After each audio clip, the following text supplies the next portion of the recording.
Bienvenida a Bienestar en un Clic y a nuestros aliados, la Asociación de Empresarios y Ejecutivos Venezolanos en México, presidida por el querido Carlos, que es el fan número uno de la doctora Gorbea. Agradecemos mucho a nuestros patrocinantes, que son uno, Alas al Viento, un santuario para el alma, y Young Institute, el arte y ciencia de aprender. Bueno, tenemos a nuestra estrella repetida, cosa que nos alegra mucho. Es la primera vez que repetimos a una estrella, Carlos. Esperemos seguir haciéndolo, porque yo creo que este Sí, programa no tiene principio, pero no tiene final. es correcto. Agradecemos muchísimo, Elena y yo, de estas experiencias tan maravillosas que nos ha llevado a conocer gente fabulosa. Y bueno, con esto damos inicio a nuestro programa. Y pues a mí me encantaría empezar pidiéndote, Mari Carmen, que nos dieras un resumen así chiquitito de lo que vimos anteriormente y sobre todo contando la historia de cómo empezó la medicina germánica, que me parece poderosísima. Claro que sí, Meche. Muchas gracias. Buenas noches a todos. Gracias por tomarse el tiempo de escuchar un poquito de lo que a mí me apasiona. Me puede encantar este tema. Y bien, como comentaba Meche, bueno, pues la historia empieza con el doctor Rick Hammer. El doctor Rick Hammer fue un médico alemán que tenía varias peculiaridades. Aparte de ser médico, tenía la especialidad de oncólogo. Pero fíjense que algo que hizo al doctor Hammer quizá fue lo que marcó la diferencia o fue un parteaguas en su vida. Antes de ser médico estudió teología, se graduó en teología. Después de eso estudió medicina y decidió que el área que a él le interesaba era el área de la oncología. Durante sus tiempos estudiantiles conoció a una maravillosa mujer que lo acompañó toda su vida y la doctora también, ella también fue oncóloga. Como buenos europeos, ellos decidieron tener un solo hijo y ya muy grandes de edad. Para que Ya muy pongas, porque grandes de quiero edad. que hay un montón de sedes. Sí les gustan las pizzas, ¿verdad? Pero Es que creo que ¿alguien Sí, nos encantan las pizzas. ¿Alguien quiere Ahorita me pizza? dijo que no te gustan las pizzas de pepperoni, ¿eh? Entonces, no, ma, no, ya hay todo en la casa. Oigan, perdón, pero podrían ponerse en silencio. Thank you. Disculpa, Mari Carmen. Si pudieras reiniciar con No te preocupes, esto de la tecnología y en la casa. Bueno, entonces les comentaba yo que el doctor Hammer y su esposa tuvieron un hijo, Rick, así se llamó este muchacho, que más o menos entre los 15 y los 17 años decidió que era momento de salir del nido y conocer el mundo. El lugar a donde él decidió viajar de primera instancia fue al sur de Italia, específicamente en la isla de Capri. En la isla de Capri, bueno, pues agarra la fiesta, se sube a un bote, y en ese bote, pues lamentablemente hay una riña y pues uno de las recibe varias heridas de bala y secundario a esto lo trasladan a Alemania. Ahí, pues después de más o menos 19 operaciones y entre 7 y 9 meses de estar hospitalizados, Rick fallece. Y al poco tiempo de eso, a los 6 meses de que Rick fallece, la mamá, que por cierto, aparte de ser un corto, era la directora de la clínica de mama del Hospital Universitario de Tübingen en Alemania, pues desarrolla cáncer de mama. Le extraña, no estaba en el grupo de edad en el que ella pudiera tener mayor riesgo, no tenía ningún antecedente y bueno, se hace todo el tratamiento. A los 6 meses de que supera el primer cáncer, recidiva en el seno del otro lado y finalmente fallece la doctora. Al año y medio de toda esta tragedia de que había muerto Rick, de que falleció la doctora, el doctor Hammer desarrolla cáncer de testículo. Y entonces él en un acto reflexivo dice, bueno, es que no es posible que mi esposa tuvo cáncer de mama, yo tuve cáncer de testículo, ¿y para qué sirve la mama y el testículo? Pues básicamente son órganos en la naturaleza, en la biología, reproductivos, para preservar la especie. Y entonces él empieza a tener como cierta reflexión y dice, ¿no tendrá esto que ver con la muerte de nuestro amado Rick? Se retira momentáneamente de la academia y de la vida de hospital y se pone a estudiar y pues empieza a estudiar pues a los clásicos alemanes, como pues el famoso padre del psicoanálisis, y empieza a darse cuenta de que el padre del psicoanálisis pues también habla en algún punto dado de que existe un inconsciente individual. Después de eso, bueno, pues lee a Carl Jung, donde pues Carl Jung dice, si hay un inconsciente individual, debe haber un inconsciente colectivo. Y después de esto vienen otros autores y dicen, bueno, si hay un inconsciente individual y hay un inconsciente colectivo, hay un inconsciente familiar. Y creo que eso es algo que nos queda muy cercano a la mayoría de nosotros. Aquellas familias donde el abuelo fue diabético, el tío fue diabético, la mamá fue diabética, y pensamos que la diabetes, por poner un ejemplo de una enfermedad crónica muy frecuente en nuestro medio, es hereditaria. Y no, lo que se hereda es el patrón de conducta para desarrollar una enfermedad, como en este caso es la diabetes. Entonces ya tenemos al inconsciente individual, al inconsciente familiar, al inconsciente colectivo, y entonces el doctor Hammer dice, bueno, pues debe haber una memoria todavía más antigua, más ancestral que todos estos inconscientes, y resulta que es el inconsciente biológico. Y con toda esta información y yéndose a estudios evolutivos, a todas las teorías evolutivas, desde Oparin, que nos dice que evolucionamos del mar, pasando por Darwin, que nos dice que evolucionamos del mono, quizá algunas otras teorías que nos dicen que venimos de las estrellas, que somos polvo de estrellas, pues como que hace un mix de todas estas informaciones científicas y documenta, sin lugar a dudas, que tenemos algo que se llama el inconsciente biológico, entendiéndose que el inconsciente biológico es la forma más purista que tenemos como individuos para defendernos de algo que eventualmente pudiera poner en riesgo nuestra integridad o nuestra propia vida. Y entonces el padre del inconsciente biológico es el doctor Rick Hammer. Con todos estos conocimientos y aprovechando su amplia experiencia y su unidad de trabajo en un hospital universitario específicamente dedicado al cáncer, empieza a estudiar el cáncer en todas sus facetas, y él saca las 5 leyes que se conocen, las leyes de la medicina germánica. Dentro de esas leyes, las 2 primeras corresponden al cáncer precisamente, donde nos dice que para que se manifieste una enfermedad en la corporalidad de nosotros, en cualquier segmento, tiene que tener 2 criterios. El primer criterio es que ese evento que él lo conoce o lo denomina como bioshock, sea de manera repentina, inesperada, que lo vivamos en soledad y que para nosotros en ese momento no tengamos la capacidad de resolverlo. Ese es uno de los primeros criterios. Y bueno, aquí ya me puso alguien mi hermoso doctor Hammer, como amo a ese hombre, que yo creo que la medicina ha sido muy injusto con él. Entonces, qué bueno que me lo pones, gracias Meche. Pues dentro de estas 5 leyes, las 2 primeras. ¿Qué significa que lo vives en soledad? Esa parte me llama la atención. Que lo vives en soledad no quiere decir que estés tú sola en la habitación como quizás estés ahorita. Que lo vives en soledad quiere decir que tu inconsciente siente que no hay nadie a su alrededor que lo pueda ayudar a resolver ese problema, cualquiera que éste sea. A eso se refiere vivirlo en soledad. Y de ahí saca las 2 primeras leyes, ¿no? Que es la ley de hierro del cáncer y el carácter bifásico de la enfermedad. ¿Cuál es la ley de hierro del cáncer? Bueno, pues la ley de hierro del cáncer es precisamente esos 4 criterios que mencionábamos. Y he comentado o comentamos la charla previa que puede ser un evento que cada uno de nosotros lo va a vivir desde nuestra propia experiencia biológica. Comentaba yo que algo que ninguno de nosotros haríamos es acercar quizás la mano al fuego de la estufa, alguna fuente de ignición. Quizá nunca nos hemos quemado, seguramente, pero sabemos que si acercamos la mano, por poner un ejemplo, podemos quemarnos. ¿Por qué sabemos eso?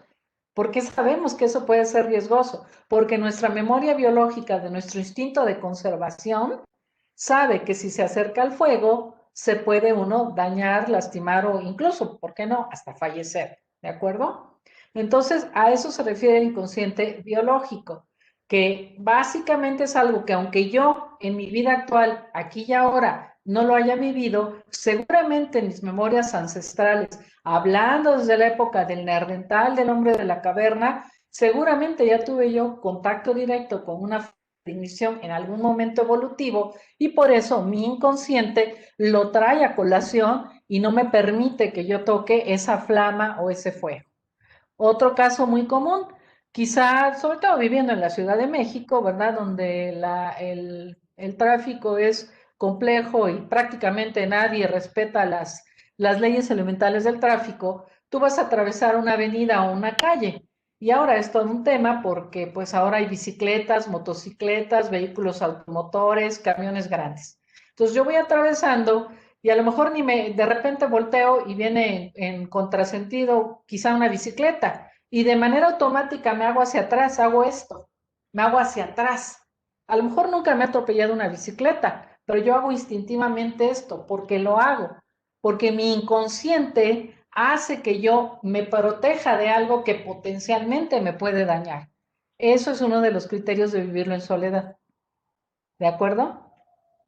Bueno, ahora bien, después de estas dos leyes, él encontró que nosotros, precisamente con ese criterio, él le llamó Bioshock y en honor a su hijo le llamó el síndrome de Dirk Hammer. Por eso sus siglas en inglés son SDH, síndrome de Dirk Hammer, en honor o en recuerdo a su hijo que fue el que lo motivó a estudiar desde este punto de vista la medicina. Entonces, la segunda ley es la característica de que cualquier entidad o cualquier enfermedad tiene lo que se denomina bifásico.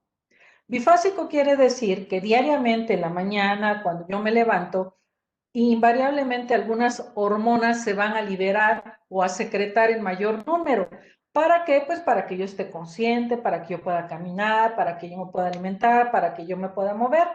Y conforme pasa el día y llega la noche, estas hormonas y estos sistemas de alerta del organismo van a descender. Es lo que se llama la etapa parasimpática. Entendiendo que el sistema nervioso de relación está dividido en sistema nervioso simpático y parasimpático. El sistema nervioso simpático es cuando tenemos la mayor parte de las hormonas de estrés estimuladas. Y la contraparte es en la noche, cuando estamos tranquilos, disfrutando un cafecito, oyendo una charla con Mercedes, por ejemplo.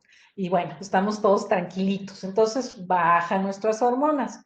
Pero si en el día tuvimos algún evento, como el que les acabo de decir, a lo mejor estuvimos frente a una explosión, ¿no? Por decir algo o vimos algún evento de esta naturaleza muy dramático, que para nosotros en ese momento nos sentimos perdidos, quizá pensamos que podíamos hasta morir en determinado momento, y mi inconsciente no logra resolverlo, nunca voy a llegar a la fase de simpaticotonía, de estar totalmente relajado.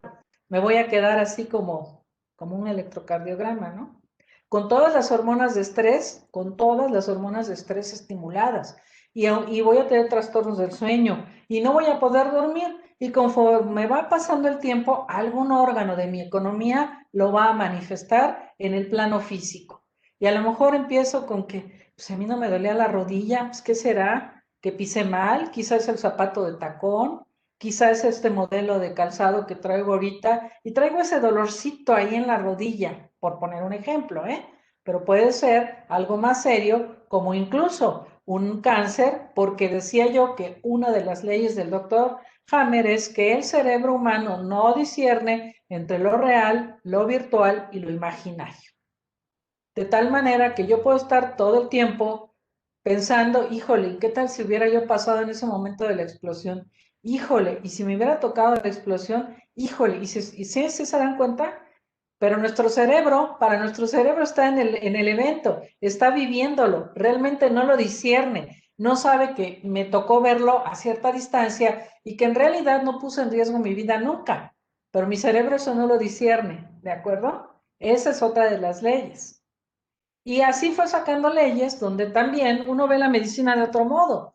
Habitualmente nosotros veíamos la charla previa que estamos compuestos de 53 trillones de células y que estas células, por cada célula tenemos 2 bacterias o microorganismos. Así que imagínense cuántos millones de microorganismos tenemos. Bueno, cuando algo no funciona, se van a presentar un sobrecrecimiento bacteriano en cierta zona. ¿Esto qué va a hacer? Si fuera el caso de un tumor, se lo van a empezar a comer, lo van a empezar a desbaratar sin que yo siquiera me dé cuenta en mi organismo. Fíjense qué maravilloso es nuestro sistema, nuestro organismo. Es impresionante. Entonces, cuando va el doctor Hammer documentando todo esto, lo empieza pues, a comentar y a compartir entre sus colegas, a tener charlas. ¿Y qué creen que pasa? Le dicen que el doctor Hammer está loco, lo meten a la cárcel y le quitan su licencia de médico. ¿Sí? Tal cual. Y está en la cárcel más o menos 10 años, ahí en Alemania. Y las sociedades médicas le exigen, como ningún tribunal pudo documentar que él actuara de mala fe ni que estuviera mintiendo, pudo salir después de 10 años. Pero durante ese tiempo le dijeron que si quería seguir ejerciendo como médico y oncólogo, tenía que desdecirse de esto que les acabo de comentar. Y el doctor dice que de ninguna manera lo va a hacer, porque lo que él tiene es evidencia científicamente documentada y que no tiene por qué desdecirse algo que puede replicarse, que puede documentarse y que se puede ver en todos los pacientes. Y fíjense qué interesante, cuando él estuvo en la cárcel, ahí estuvo, le pedía a sus alumnos y a las personas que lo visitaban que le llevara los expedientes de los pacientes, sobre todo de cáncer, porque es de la clínica donde él trabajaba, y entonces les pedía de favor si el paciente quería hacerse una tomografía de cráneo, de cerebro. Y bueno, a los pacientes que lo aceptaban se les hacía una tomografía de cráneo. ¿Me pasas la siguiente diapositiva, por favor? Y él encontró unas imágenes en la radiografía muy interesantes, que ahí las estamos viendo en la pantalla, que es lo que se denominan los focos de Hammer. Y lo que él encuentra que cuando la persona tiene un conflicto en la fase activa, lo que le llamamos la conflictolisis, entra en simpaticotonía, como habíamos hablado, o sea, todas las hormonas de estrés, adrenalina, cortisol, todas están en su punto máximo, se va a producir en el cerebro una ruptura del campo electrofisiológico, dando lugar a estos círculos que ustedes ven concéntricos y perfectamente parecieran dibujados, o círculos en diana, que es una marca que es, dependiendo del tamaño del conflicto, es el tamaño del círculo o de la lesión, y es lo que se conoce como foco de Hammer. Como les comentaba en la charla de la semana pasada, cuando empezaron a ver esto, los médicos dijeron que esos eran artefactos de los aparatos, que eso no existía, porque si lo estamos viendo no tiene nada que ver con una metástasis, que es algo muy frecuente en los pacientes con alguna variedad de cáncer. Y fue cuando la Siemens y la General Electric dijeron, a ver, momento, porque nosotros tenemos pruebas y evidencia documentada de que esto no es una alteración, un artefacto del aparato. A ustedes como médicos les confiere la responsabilidad de decir a qué se refiere esto. Y fíjense qué maravilloso, ¿no? O sea, evidencia documentada de algo que hasta ese momento nadie había podido, digámoslo de esta manera, demostrar. Y estos son lo que se llaman los círculos concéntricos del doctor Hammer. Es muy importante porque fíjense que cuando se resuelve la problemática o se cura el órgano, en automático desaparecen estos círculos. Interesantísimo, ¿no? Entonces ahí está documentado que el doctor pues no estaba basándose en charlatanerías o situaciones que científicamente no pudieran documentarse. La próxima, por favor. Junto con todo esto, el doctor estableció más leyes biológicas en muchos aspectos que tienen que ver con aspectos científicamente documentados y también humanistas. Para poder establecer estas leyes, el doctor pues tuvo que estudiar neurociencias, estrategias de supervivencia, biología del estrés, neurobiología de las relaciones, la teoría del trauma, y todas ellas en su conjunto se unieron para tener la base teórica de lo que ahora se conoce como descodificación biológica. Y aquí quiero contarles una pequeña historia, si me lo permites, Mercedes. Les voy a contar una historia. Esta es una familia catalana que estaba en una reunión de fin de año en Barcelona. Como todos sabemos, en esa zona en particular de España, pues se consumen mucho los mariscos. Entonces, el pescado y los productos del mar. Entonces estaba la familia sentada, imagínense una familia de más o menos 12 personas en una cena grande, en una tertulia. En esa cena estaba una chica cuyo nombre, les voy a decir, se llama Andrea. Andrea estaba en ese momento cenando con su familia, con su esposo, ahí en esa reunión, y Andrea en ese momento tenía 8 meses de gestación, ya estaba próxima a ser mamá.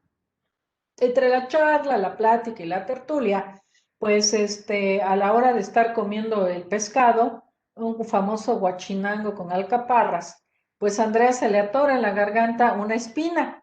Y por más que intenta sacársela el marido, la familia, no pueden sacarle la espina. Entonces en ese momento Andrea entra en BioShock, cumple los requisitos. Fíjate, tiene un evento que su inconsciente lo está tomando como que puede perder la vida.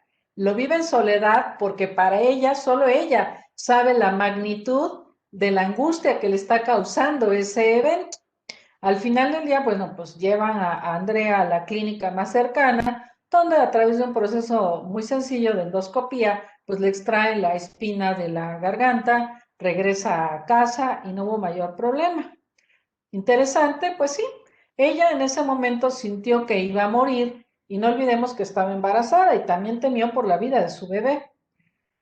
Pasa el tiempo, nace su bebé sin ningún problema y a los 3 años de edad de Santiago, el bebé de Andrea, pues hay otra reunión familiar y la tertulia y por primera vez a los 3 añitos de Santiago le ofrecen productos del mar, algún pescado. ¿Y qué creen que le pasa a Santiago? Se pone hinchado, hinchado, hinchado, se detiene la garganta y no puede respirar. Pero qué barbaridad, si nunca había ingerido un pescado o algún producto del mar, corren al hospital, ya le dan tratamiento, el médico que de urgencias le dice, bueno, pues sí, yo creo que este pequeñito es alérgico a los productos del mar, entonces procuremos pues que no los ingiera. Pero ¿qué pasó? Que por ahí había un exalumno del doctor Hammer y entonces los llama y dice, a ver, vengan para acá. A ver, para que sea una alergia, el niño tenía que haber tenido contacto previo con el elemento y al reconocerlo como extraño a su organismo, se presenta la reacción de alergia. El niño Santiago ya había ingerido, no, nunca. Y se pone a charlar con los papás de Santiago y se va hacia la época del embarazo de Andrea. Y le dice, oiga, Andrea, ¿y usted en algún punto de su embarazo ingirió productos de mar? Sí, y ya ni me lo recuerde, doctor, porque ¿qué cree? Y le cuenta el evento. Fíjense. Entonces, el inconsciente materno lo adoptó el inconsciente del bebé y en automático no puede ingerir productos del mar, porque para su inconsciente eso equivale a muerte. ¿Se fijan lo maravilloso que es esto?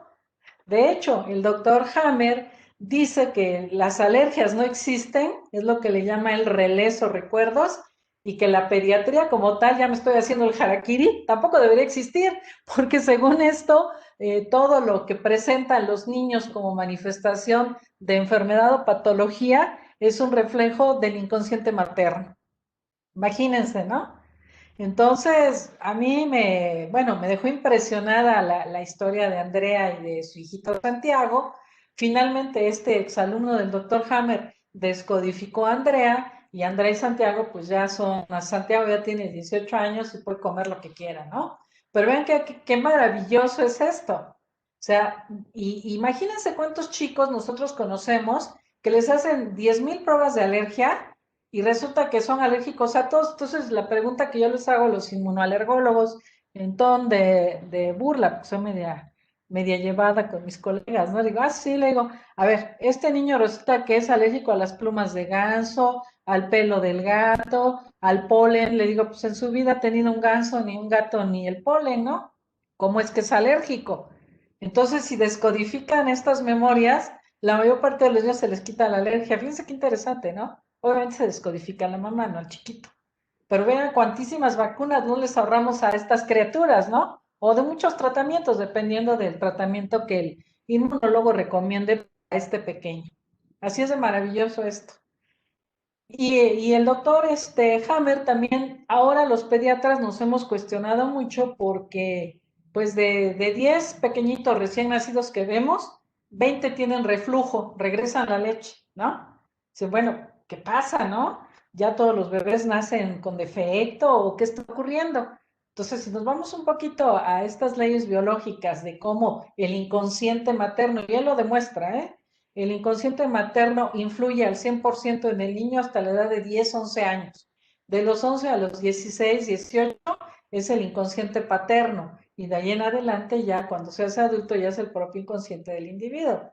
Pero fíjense qué interesante. Entonces, retomando la historia del reflujo, una de las preguntas que le hace uno a las mamis, a ver, porque llegan aquí en el consultorio felices, mamás debutantes con su muchachito y todo, ¿no?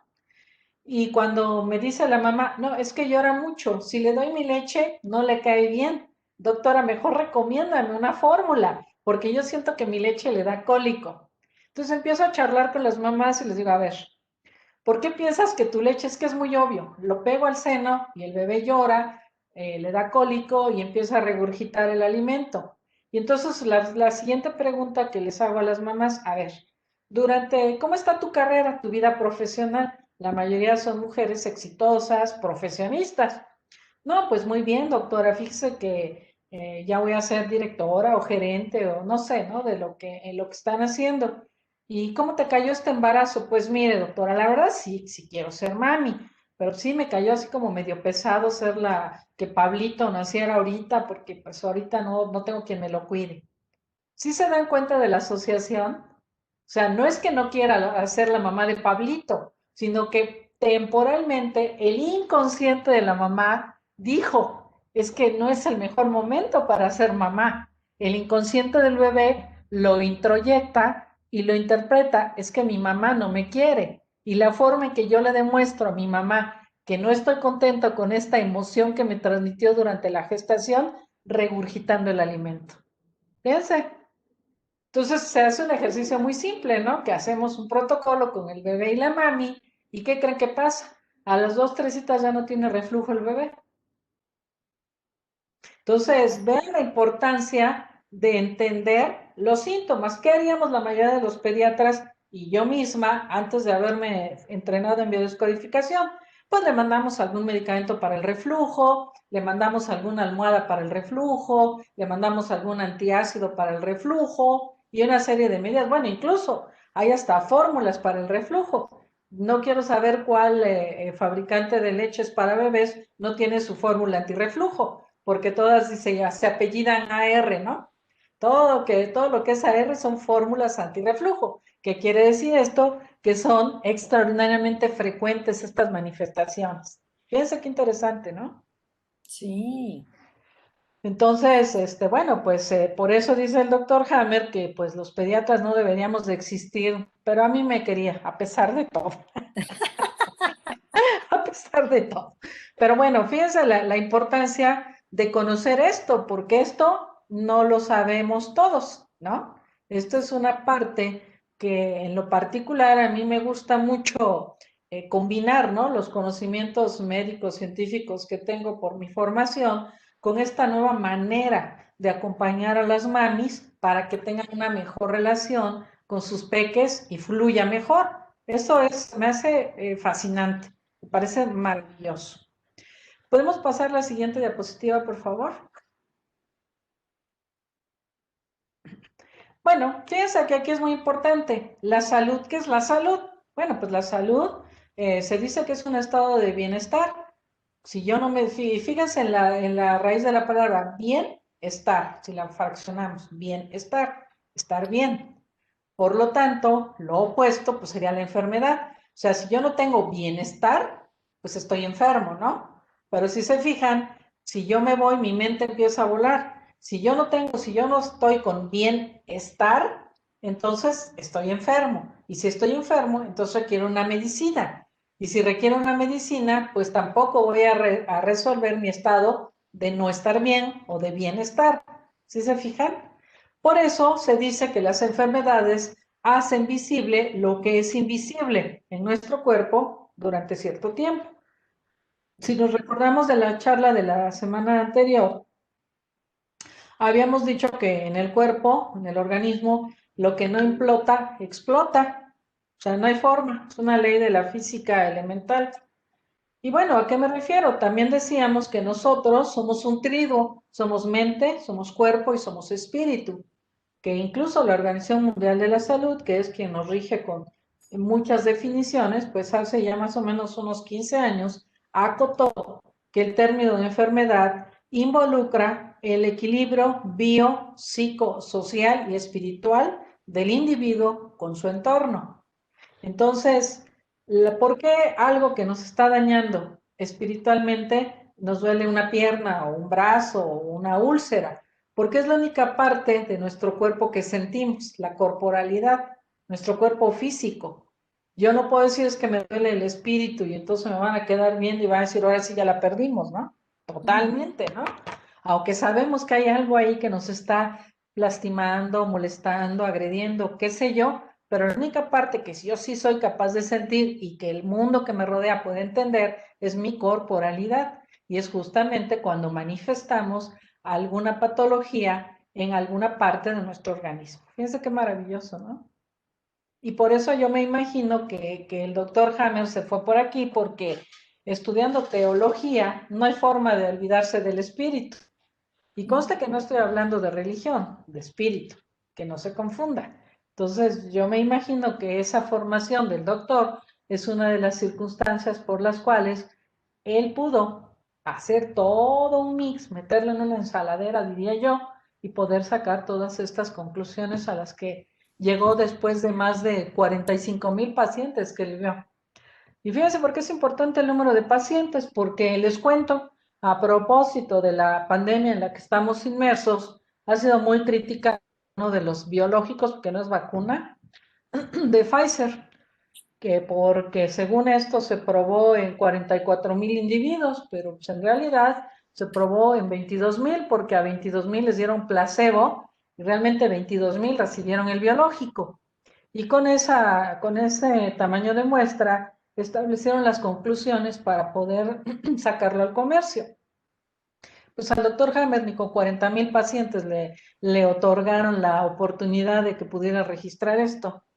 Entonces es importante el número de muestra que el doctor sacó, porque esos círculos concéntricos que les compartí en una radiografía, pues son 40,000 radiografías o tomografías iguales, ¿no? O sea, iguales en el sentido de que tienen las lesiones, no que tienen la misma lesión en el mismo sitio, porque como les comentaba en la charla previa, en nuestro cerebro tenemos diferentes zonas donde se integra la digestión, donde se integra el movimiento corporal, donde se integran las emociones y las sensaciones.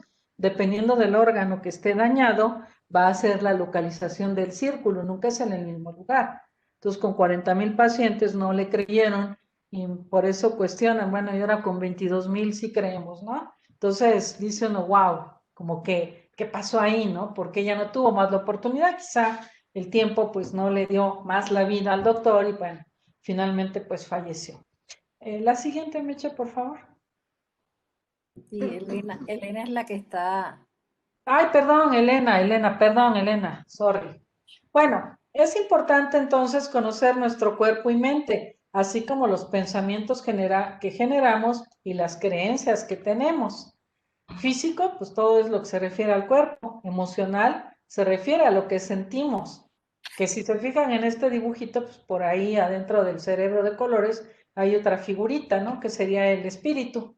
En realidad, pues físicamente tampoco tiene un lugar como tal, pero bueno, a eso se refiere lo que sentimos. Y hay una película que me parece que valdría la pena que la viéramos después de estas charlas con otros ojos, que es una película de Disney que se llama Intensamente. Creo que es una película que después de Genial. esta charla, creo que valdría la pena que la viéramos porque quizá la entenderíamos desde otro punto de vista. Es una película cargada de información para biodescodificación. La que sigue, por favor. Bueno, enfermedad decíamos que se puede definir como una alteración más o menos grave en la fisiología o funcionamiento del cuerpo. Y la salud la podemos definir como estar libre de enfermedad. Sin embargo, como vemos en este dibujo, la enfermedad no es únicamente dolor y la salud no es únicamente ausencia de enfermedad, sino es una mezcla, es un mix de diversidad. Y si recuerdan ustedes, la charla anterior hablábamos un poquito de la epigenética. La epigenética es todo lo que nos rodea en el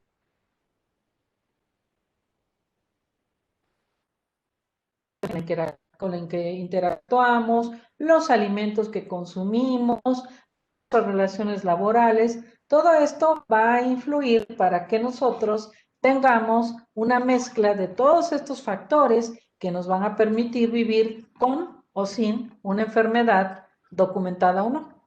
¿De acuerdo? La que sigue, Elena, por favor. El síntoma. ¡Ay, el síntoma! El síntoma nos impone enfrentarnos con algún aspecto de la realidad que no podemos ver o que no queremos ver de manera consciente. Por eso les puse esa campanita, es un aviso. Eso es un aviso. Por ejemplo, hay una patología que es muy frecuente en cierta edad y paradójicamente nos da más a las mujeres, ¿no? Que es la lesión de cadera, ¿no?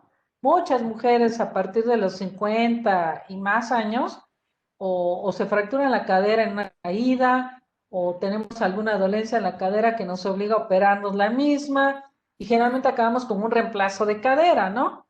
Bueno, la cadera es un órgano del sistema musculoesquelético, tal cual, ¿no?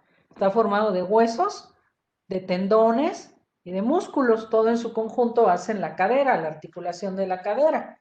¿Para qué me? Entonces, la primera pregunta, si yo tengo una dolencia en la cadera, es ¿para qué me sirve la cadera? Pues como es una articulación importante que está en la parte arriba del hueso del fémur, pues para moverme, ¿no? ¿Sí estamos de acuerdo? Si no me funciona la cadera, pues no puedo mover. ¿A dónde no quiero ir? ¿A dónde no quiero ir?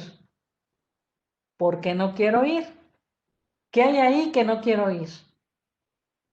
¿Sí se fijan?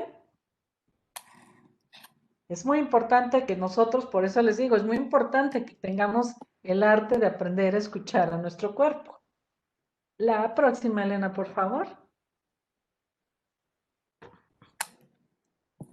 El síntoma, como tal, tiene un papel integrador. El síntoma nos impone enfrentarnos con algún aspecto de la realidad que no queremos ver de manera consciente y a partir de aquí no es que no podamos, que no queremos ver de manera consciente. Lo que negamos se nos presenta una y otra vez de diversas maneras. Por lo tanto, el síntoma va a confrontar a la persona con todo aquello de lo que busca desentenderse. Por eso me gustó el ejemplo de la cadera, ¿no? ¿A dónde no quiero ir? ¿Por qué no quiero ir? ¿Quién está ahí que no quiero estar?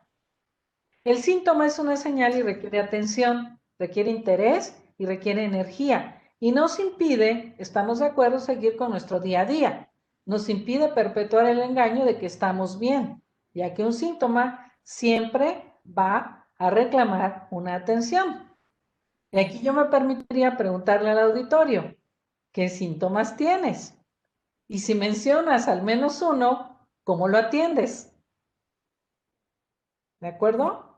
No, pues es que a mí me duele el estómago, pues me voy a tomar un antiácido porque ya la gastritis me está matando, ¿no? O es que hoy me tomé 2 tazas de café y yo ya sé que si me tomo 2 tazas de café me va a arder el estómago. Ups, ¿realmente es eso? O me duele la rodilla. ¿Para qué me sirve la rodilla? ¿Para qué me sirve? Para La sostener. rodilla es una articulación que me va a permitir que flexionarme. ¿Ante qué soy inflexible? ¿Ante quién soy inflexible? ¿Por qué no me quiero doblegar? ¿De acuerdo? Entonces siempre hay que pensar para qué me sirve el órgano, cualquiera que éste sea. ¿Cuál es la función biológica, primigenia de ese órgano? Y si ese órgano, como veíamos en una lámina en la charla pasada, es de qué? Dijimos que teníamos evolutivamente 3 etapas, ¿cierto? Sí. La primera etapa, que es ¿cuál? Supervivencia. Vámonos a viajar rápidamente otra vez a la época del Neandertal. ¿Qué tenía que hacer ese individuo? Pues aprender a sobrevivir, ¿cierto? ¿Cuáles son los órganos primigenios de la supervivencia? Pues básicamente el tubo digestivo, porque si no me alimento no sobrevivo, y el aparato respiratorio. si no respiro, no vivo, sobre todo siendo un organismo mamífero que vivo fuera del agua, ¿cierto? Una vez que ya resolví mis problemas de supervivencia, ¿qué tengo que hacer? Tengo que protegerme, ¿de acuerdo? Imagínense en aquella época, ¿de qué se tendría que proteger el cromañón o el neandertal? Pues algún depredador, ¿no? Algún depredador, no sé, el diente de sable, quizá algún oso, no sé, alguno de estos grandes depredadores. Entonces, ¿qué es lo que aparece evolutivamente en el periodo embrionario? Órganos que me sirven para la protección, como cuáles: el peritoneo, la pleura, ¿sí? El pericardio, las meninges, que son claramente estructuras anatómicas que están cubriendo mis órganos principales. ¿Para qué? Para protegernos. Entonces, si yo tengo un paciente que me dicen que tiene un meningioma, que es un tumor benigno de la meninge, ¿qué está pasando? Lo primero que yo tendría que pensar como acompañante de biodescodificación, ¿de quién se está protegiendo esta persona? ¿Sí?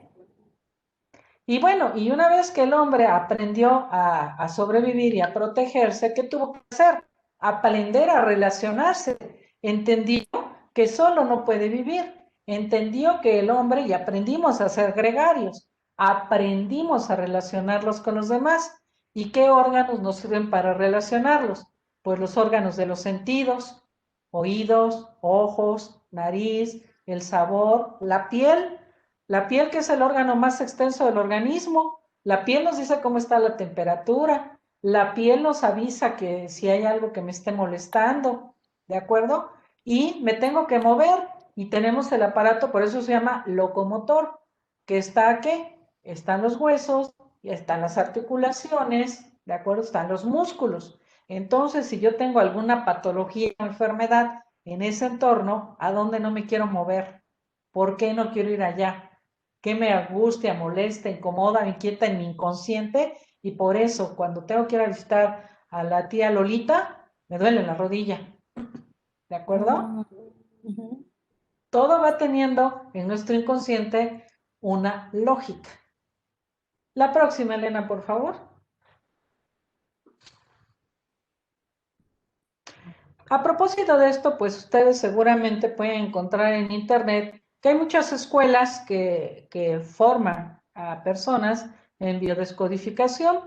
Y bueno, desde la biología total y las 5 leyes se han expandido con diferentes nombres de escuelas, y cada una tiene una visión particular. Hay muchísimas, y las más populares son pues la psicosomática clínica, la escuela del resentido, Biocodech, que es así como llegó a España, la biodescodificación, la bioneuroemoción, la descodificación biológica, la desprogramación biológica, la descodificación de las enfermedades, la descodificación emocional, la descodificación natural y la descodificación biológica o biodescodificación. Esta es la última a la que yo pertenezco. ¿Por qué elegí esa? Porque esa es puramente biológica.